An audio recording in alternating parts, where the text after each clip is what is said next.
ఆదివాసీ బిడ్డలు సుప్రీంకోర్టుకు వెళ్ళి లంబాడీలను ఎస్టీ జాబితా నుంచి తొలగించమని సుప్రీంకోర్టుకు వెళ్ళిన క్రమంలో రాష్ట్ర ప్రభుత్వాన్ని వాళ్ళు నివేదిక అడిగారు. ఆ నివేదిక 2022లో రాష్ట్ర హైకోర్టు కొట్టేసింది. మా పరిధి కాదు, ఎవరు అక్రమంగా రాలేదు, ఎవరు కూడా మరి ఎవరో మా మీద సానుభూతితోనో దయతోనిచ్చింది కాదు, ఇది మాకు భిక్ష కాదు, పోరాట పటిమతోని మాకు రాజ్యాంగం కల్పించిన హక్కుల ద్వారా ఈ దేశవ్యాప్తంగా ఉన్న లంబాడి జాతి బిడ్డలు వాళ్ళ సంస్కృతి, వాళ్ళ సాంప్రదాయాలు, వాళ్ళ జీవన విధానాలను గుర్తించి మాత్రమే మాకు ఎస్టీ జాబితాలో చేర్చిను.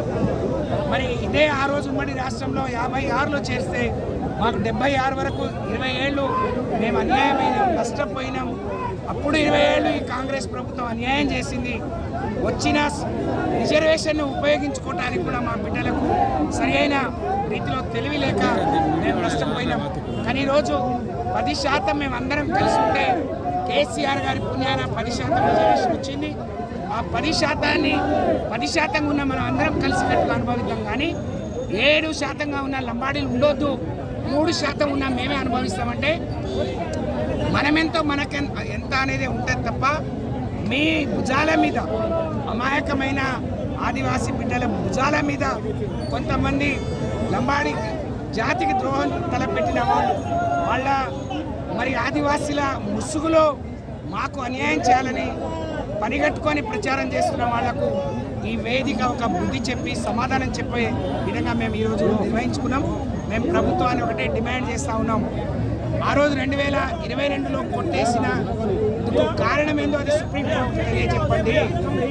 ఇప్పటికే దేశవ్యాప్తంగా ఒక డిమాండ్ ఉంది, ఎవరు కోరుతారో వాళ్ళందరినీ కూడా ఎస్టీ జాబితాలో చేర్చాలని, మా ఎస్టీ గౌరబోలిని మరి 8వ షెడ్యూల్లో చేర్చాలని మేము డిమాండ్ చేస్తూ ఉన్నాం. ఇప్పటికే రాష్ట్ర ప్రభుత్వానికి లంబాడీలు ఆత్మగౌరవంతో బతికేవాళ్ళు, కష్టజీవులు, మరి శ్రమజీవులు, మరి పుణ్యానికి వస్తే మరి దేన్ని కూడా ముట్టుకొని వాళ్ళు, అలాంటి బిడ్డలను మీరు నిందలు మోపి ఇంత చైతన్యవంతులైన జాతి మీద మీరు అపవాదులు వేస్తే చూస్తూ ఊరుకోం. ఈ ముసుగులో ఎవరు ఉన్నారో తప్పకుండా వాళ్ళని ఛేదించి చెండాడతాం. కానీ ముఖ్యమంత్రిగా ఈ రాష్ట్ర ప్రభుత్వంగా మరి మా జాతిలో మాకు మధ్య పెట్టిన ఈ గొడవలలో జరిగే నష్టానికి రాష్ట్ర ప్రభుత్వం బాధ్యత వహించాలి.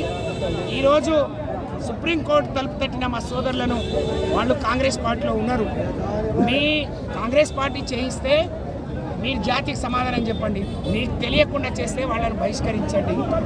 అంతేగాని మరి కావాలని పిల్లి కళ్ళు మూసుకొని పాలు దాగి ఎవరు చూడలేదు, గమనించలేదు అనుకుంటే అది మీ అమాయకత్వం, మీ పొరపాటు అయితే తప్ప జాతి బిడ్డలు మిమ్మల్ని గుర్తించట్లేదని అనుకోవటం పొరపాటు. దేశవ్యాప్తంగా, ప్రపంచవ్యాప్తంగా ఏ పోరాటం అన్నా మరి హక్కుల కోసం జరిగింది, కానీ ఒకళ్ళ హక్కులను కాలరాయడానికి జరగలేదు. అలాగే ఈ పోరాటం కూడా మా హక్కులు ఏందో మళ్ళొక్కసారి జాతి బిడ్డలకు గుర్తు చేయాలి, మా జాతిని ఒకదాటి మీద తీసుకురావాలనేదే దీన్ని ఇంకా కొనసాగిస్తామని చెప్పి నేను ఈ సందర్భంగా తెలియజేస్తాను. ఈ దేశపుత్రులు ఆదిమ బంజారాలకు సంబంధించినటువంటి తెగ సంబంధించినటువంటి లంబాడీలు బంజారాలని చెప్పి కూడా తెలియజేస్తా ఉన్నాను.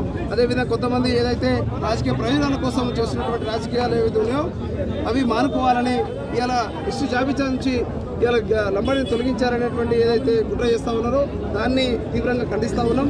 రాబోయే రోజుల్లో ఏదైతే తండా తిరిగి మా యొక్క జాతిని చైతన్యం చేయడం కోసం, అదేవిధంగా తెలంగాణ కేబినెట్లో లంబాడీలకు మంత్రి పదవి అవకాశం ఇవ్వాలని రాష్ట్ర ప్రభుత్వాన్ని కూడా కోరుతా ఉన్నాం. అదేవిధంగా ఏదైతే డిసెంబర్ నెలలో దాదాపు 10 లక్షల మందితోని సరూర్ నగర్ స్టేడియంలో భారీ బహిరంగ సభను కూడా నిర్వహించబోతా ఉన్నాం.